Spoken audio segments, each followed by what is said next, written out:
Squad members Cori and Rashida Talib are receiving harsh criticism from fellow Democrats over their responses to Hamas's assault on Israel and the ensuing escalation of violence. Let's start with what Cori stated last Saturday, just a couple days ago. I am heartbroken by the ongoing violence in Palestine and Israel. I strongly condemn the targeting of civilians, and I urge an immediate ceasefire and de-escalation to prevent further loss of life. Our immediate focus must be saving lives, but our ultimate focus must be on a just and lasting peace that ensures safety for everyone in the region. Violations of human rights do not justify more violations of human rights, and a military response will only exacerbate the suffering of Palestinians and Israelis alike, indicating there that she does not think there should be a military response to slaughter in the streets and homes of the Israeli population. She continues, as part of achieving a just and lasting peace, we must do our part to stop this violence and trauma by ending US government support for Israeli military occupation and apartheid. A word that I think is ridiculous to use. And she's literally suggesting that we, in the middle of this horrible terrorist tragedy and attack on the Israeli people, that we end US government support for our ally, our only true ally in the region, Israel. Rashida Talib, the only Palestinian American member of Congress, also referred to the conditions in Palestine as apartheid. She wrote, I grieve the Palestinian and Israeli lives lost yesterday, today, and every day. I am determined as ever to fight for a just future. The path to that future must include lifting the blockade, ending the occupation, and dismantling the apartheid system that creates the suffocating, dehumanizing conditions that can lead to resistance. As long as our country provides billions in unconditional funding to support the apartheid government, this heartbreaking cycle of violence will continue. So again, calling for an end of aid to our ally, Israel. Fellow Democrat Ritchie Torres took issue with those remarks and said the following in a statement. US aid to Israel is and should be unconditional, and never more so than in this moment of critical need. Congress must act decisively to provide Israel with whatever it needs to defend itself in the face of unprecedented terrorism. Shame on anyone who glorifies as resistance the largest single-day mass murder of Jews since the Holocaust. It is reprehensible and repulsive. Josh Gottheimer, another Democrat, issued a similar critique. Two of my colleagues called for America to end assistance to Israel despite the countless images of Israeli children, women, men, and elderly, including Americans, murdered by radical Iranian-backed Hamas terrorists. It sickens me that while Israelis clean the blood of their family members shot in their homes, they believe Congress should strip US funding to our Democratic ally and allow innocent civilians to suffer. Both Ilhan Omar and Alexandria Ocasio-Cortez issued less fiery statements than their peers in the squad. They called for a ceasefire and de-escalation.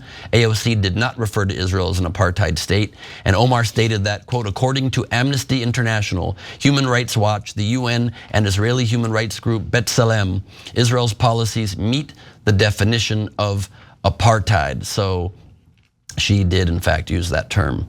Cenk? Yeah. So I want to get to a constructive solution in a second. We do have some disagreements. I wouldn't use the word apartheid at this juncture. It's rubbing salt in very recent and raw and horrible wounds. But I don't disagree that that the occupation is some form of apartheid. Then we could parse words. No, don't call it that. Call it something else.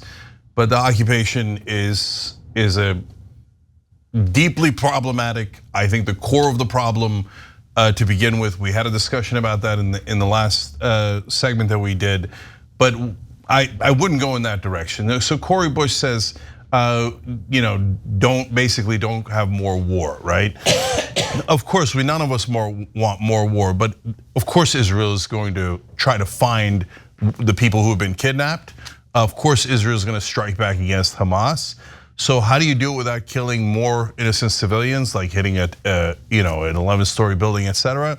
Well, that solution is not good or easy either. And so, and easy for me to say from safely outside of Israel, and I'm not in the Israeli Defense Forces, but this is the same thing that I say in the context when America does this, which is you need more people on the ground, and you need to go do the very, very difficult task of finding Hamas inside Gaza. So that means, yes, more soldiers will die. But I would rather have more soldiers on both sides do what they do than have more civilians on both sides die. And so, but it is a dangerous and not an easy situation at all, okay? I don't believe we should give unconditional aid to Israel, but this is not the time to withdraw aid from Israel. At the same time, I wouldn't increase aid. They have an overwhelming advantage over the Palestinians, over Lebanon, you name it. They have more. Iran? How about Iran? That is backing. That is backing. Yeah, Israel has an unbelievable military advantage over Iran. Yes, but I just don't want to underscore. I don't want to understate the fact that Iran is backing these horrible murders and horrible terrorist attacks. Yeah, the Iranian government is awful, not just because of this, but also because of how they oppress their own people, and their list of crimes goes on and on.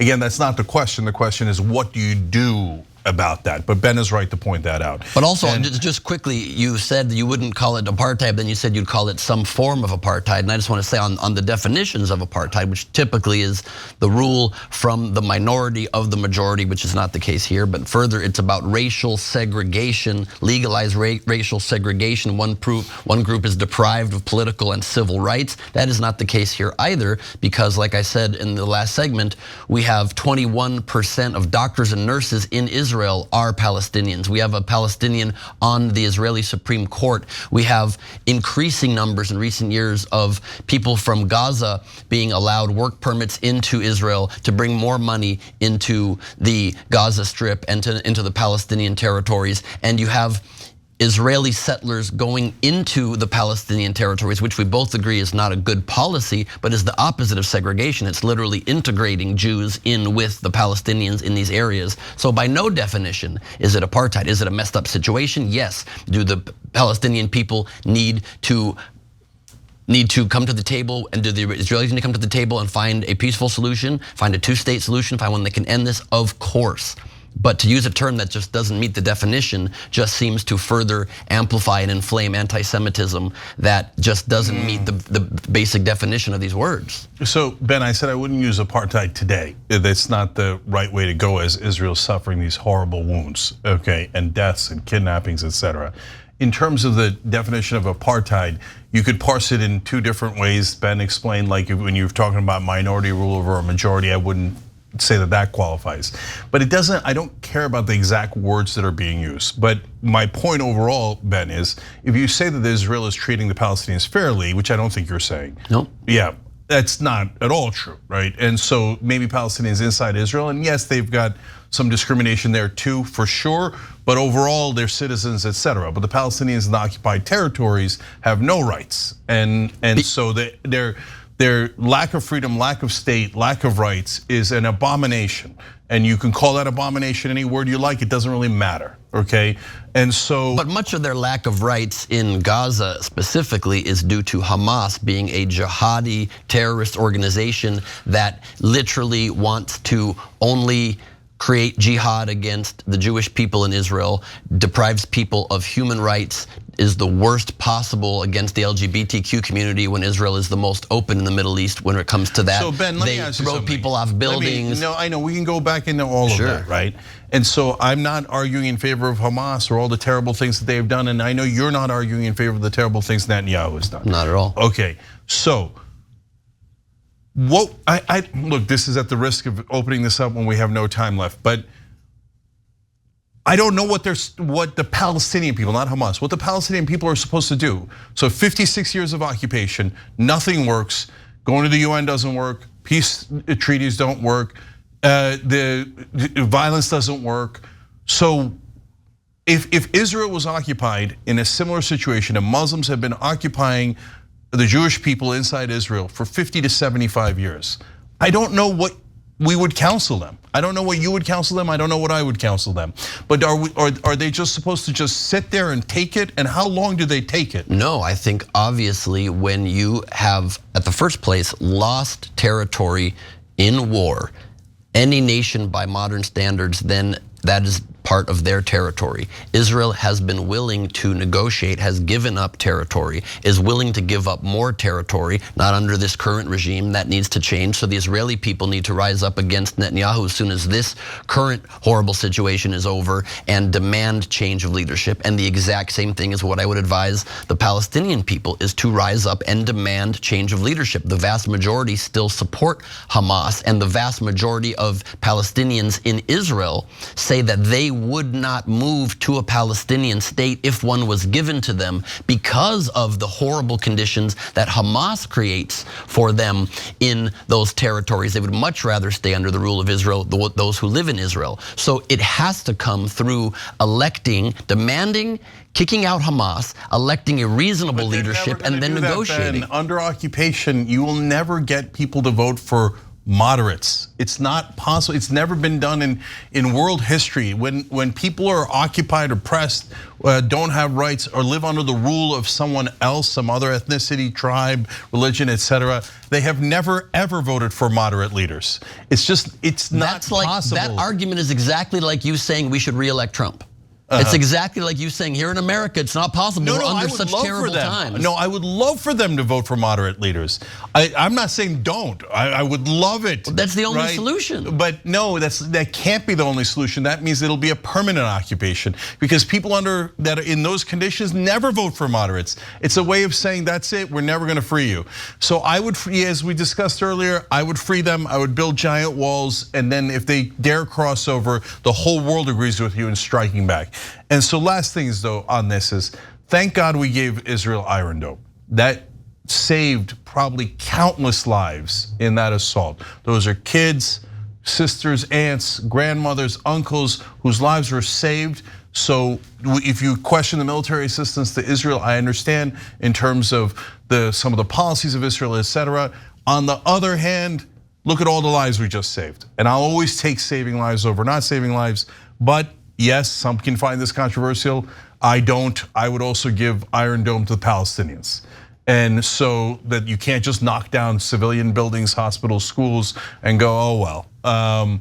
So I know, but if you say no, only one side should have Iron Dome and the other side shouldn't, that is a tough moral argument. But I'm thrilled that Iron Dome protected the Israeli civilians that it did. Yeah, but how about just negotiate and not continue to use violence as a means for peace?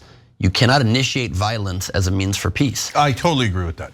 So the Hamas attack is unjustifiable, it's immoral, and it's always wrong. when the rockets come, and so that's the problem. There's never an instance in recent history where the Israeli government is initiating violence against the Palestinian people in these territories. Except that the occupation is endless violence. They have to live under that rule. Thousands are imprisoned all the time. People, we cover the stories of the doctors, the nurses, anyone that came not even close to the wall were shot and killed. So there's been endless IDF atrocities, because that's what you do when you occupy people. You can't pleasantly occupy them, you crush them. And I don't want that. It's ruining the moral fiber of people I love. And so please stop. It's like 1967, a Israeli professor says, if we continue this occupation all the way back then, he said, it's not gonna ruin Palestine. Yes, it will, but it's gonna ruin Israel. Stop. If you don't let these people go, we're gonna have to keep them down for all this time. And it's not only gonna ruin them, it's gonna ruin us. I couldn't agree more with that Israeli professor. So look, but we've said our piece. You know what the reality is, and there are no winners here, okay? Only horrible death. Please somehow get the peace. But just one last point, please, because you know for a fact that if you just let these people go, quote unquote, like you say, with Hamas in charge, they will immediately attempt and will succeed at killing mass numbers of Israelis. That's what they will do the moment they get that freedom. The Israelis it's in their inside charter. Israel? The Israelis inside Israel, the Israelis inside their own territory for certain will be killed like this instantly, and that's hundreds of thousands of Israeli people. You just cannot do that. You can't acknowledge on the one hand they are barbaric and horrible and they're dictatorial and just let them go and see what happens. It would be mass slaughter. So I don't agree. So hopefully what I hope happens is, while is going forward. After this is done, the initiation of violence should be what's repudiated instantly on either side by the world community. Because we could end up in World War III over this. Iran gets involved, and Russia gets involved, and China gets involved on their side, and we have a huge international problem on our hands. But I hope what happens is Israel is successful in dismantling Hamas in the coming weeks and months. It's never going to happen.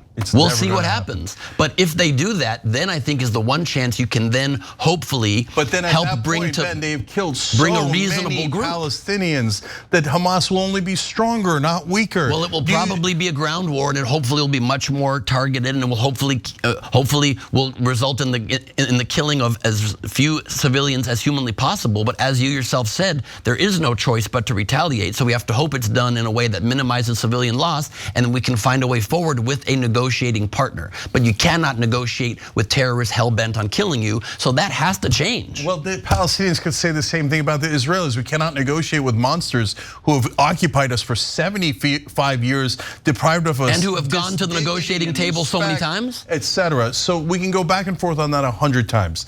But look, there is a model. People are not going to like the model.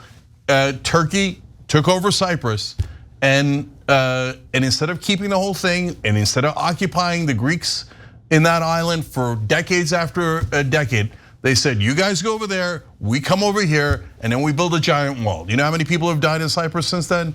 0. So we could say that's a terrible model. I would take that model over this model. And so but if you do a peace treaty, the whole point of peace is that you do not slaughter people. And so if that peace treaty is violated, then the whole world would unite against Hamas or whoever violated it. That's the point of peace treaties, and we have to get to one. Thanks for watching. If you become a member, you get to watch all this ad-free, except for, of course, this ad. Still, hit the join button below.